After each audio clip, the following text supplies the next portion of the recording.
پہلے یہ ویڈیو ملاحظہ فرمائیں۔ الیاس اتاری صاحب، آپ کا جو کلپ آج کل سوشل میڈیا پر پھیلا ہوا ہے یہ قرآن و سنت کے منافی ہے۔ غازیان اسلام کی آپ نے مخالفت کی ہے۔ پیر افضل قادری صاحب کہہ رہے ہیں کہ امیر اہل سنت مولانا الیاس اتار قادری رضوی دامت برکاتہ العالیہ نے قرآن و سنت کے مخالف بیان دیا ہے، منافی بیان دیا ہے، اور دوسرا کہتے ہیں کہ انہوں نے غازیوں کے خلاف بیان دیا ہے۔ اب دیکھیں، دعوت اسلامی کی شائع شدہ یہ کتاب ہے جو پہلے بھی میں بیان کر چکا ہوں، گستاخان رسول کا عملی بائیکاٹ کیجئے۔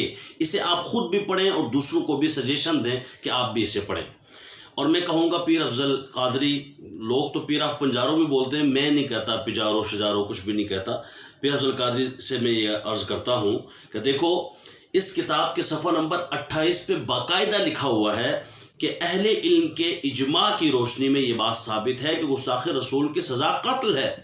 کیوں جھوٹ بولتے ہو اور لوگوں کو گمراہ کرنے کی کوشش کرتے ہو؟ اور تمہارے شتونگڑے جتنے بھی ہیں تمہارے ہی تیار کردہ، تم پہلے کہا کرتے تھے مجھے کفر کی بو آتی ہے، ڈیزل کی تمہیں بو نہیں آئی، ان سے ہمیشہ جپے رہے ہیں، تمہیں بو آئی ہے تو ہمیشہ اپنوں سے آئی ہے۔ اور کس سے آئی ہے؟ جو کائنات ساری میں عطر باٹے، اس عطار سے بو آئے تو اپنے ناک کا علاج کراؤ، اللہ تعالیٰ ہدایت دے۔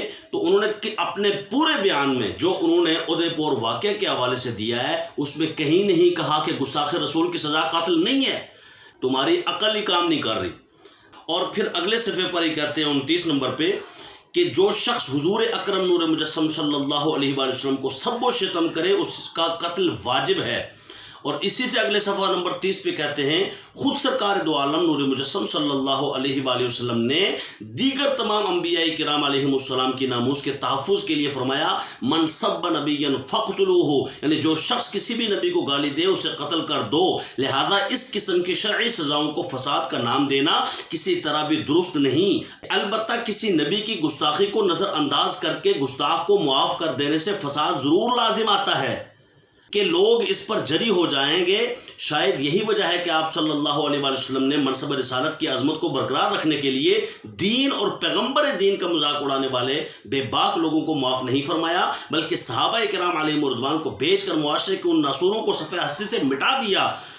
پھر صحابہ کرام نے خود ہی غیرت ایمانی کا ثبوت دیتے ہوئے ایسے لوگوں کا کلا کما کیا۔ یہ تم بتاؤ کہ صحابہ کرام نے فلاں کو قتل کیا؟ یہ دیکھو، ابھی تو تمہاری پارٹی بنی بھی نہیں تھی اور اس وقت یہ کتاب لکھی گئی تھی، اور فرمایا گیا تھا کہ غیرت ایمانی کا ثبوت دیتے ہوئے صحابہ کرام علیہم رضوان نے ایسے لوگوں کا کلا کما کیا، اور آپ صلی اللہ علیہ وسلم نے ان بدبختوں کا خون رائے گاں قرار دیا۔ آئیے اس ضمن میں 3 واقعات ملاحظہ کیجئے۔ تو یہ آگے 3 واقعات بیان کرتے ہیں۔ پھر ایک واقعہ بیچ میں یہ ہے کہ حضرت سیدنا علی المرتضیٰ شیر خدا کرم اللہ تعالی وجہ الکریم فرماتے ہیں ایک یہودی عورت رسول پاک صلی اللہ علیہ وسلم کو گالیاں دیا کرتی تھی۔ ایک عاشق رسول نے اس کا گلا گھونٹ کر اسے ہلاک کر دیا، تو رسول اللہ صلی اللہ علیہ وسلم نے اس کے خون کو رائے گاں یعنی ضائع قرار دے دیا۔ ٹھیک ہے، یہ کوئی پہلی مرتبہ تم سے باتیں نہیں سن رہے ہیں، یہ الیاس قادری کو تم سے اچھے پتہ ہیں۔ تو سزا دینے کا اختیار کس کو ہے؟ صفحہ نمبر 35 کو کہتے ہیں کہ سزا تو ملے گی، من سب نبیا فقتلو، اس کو قتل کرو جو نبی کے گستاخی کرے۔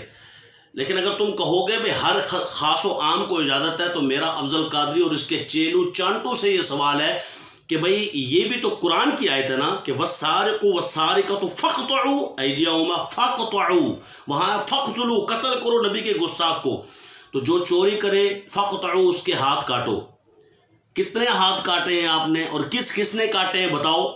اور تم آرڈر دو گے، فتویٰ دو گے، ہے تمہارے اندر سخت کہ تم کہو جناب جو چوری کرے نا پکڑ کے اس کے ہاتھ کاٹ دو؟ کبھی تمہارے اندر جرت نہیں ہو سکے گی، تم کہو گے نہیں، قاضی اسلام سزا دے گا، حکومت سزا دے گی، پولیس میں دو۔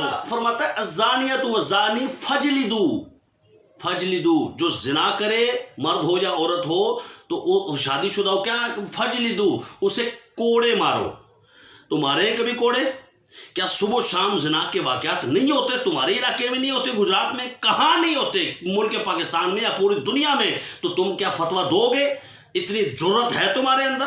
نہیں دو گے، یا تمہارا کوئی چیلا دے گا کہ جناب جہاں کوئی زنا کرے تو فوراً ہی اس کو سزا دو اور اتنے پتھر برساؤ چوک میں اس کو کھڑا کر کے کہ وہ مر جائے؟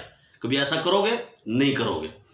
سنو، لیکن یہ آرڈر تو ہے نا، جیسے فقتلو ویسے ہی فقطعو ویسے ہی جناب فجلدو. اب آگے دیکھو، یاد رکھیے یہ صفحہ نمبر 35 پر فرما رہے ہیں، اور یہی احناف کا مذہب ہے جو ابھی بیان ہو رہا ہے سننا، اور یہی امیر اہل سنت کا موقف ہے، دعوت اسلامی کا موقف ہے، اہل سنت کا موقف ہے، اہل اسلام کا موقف ہے.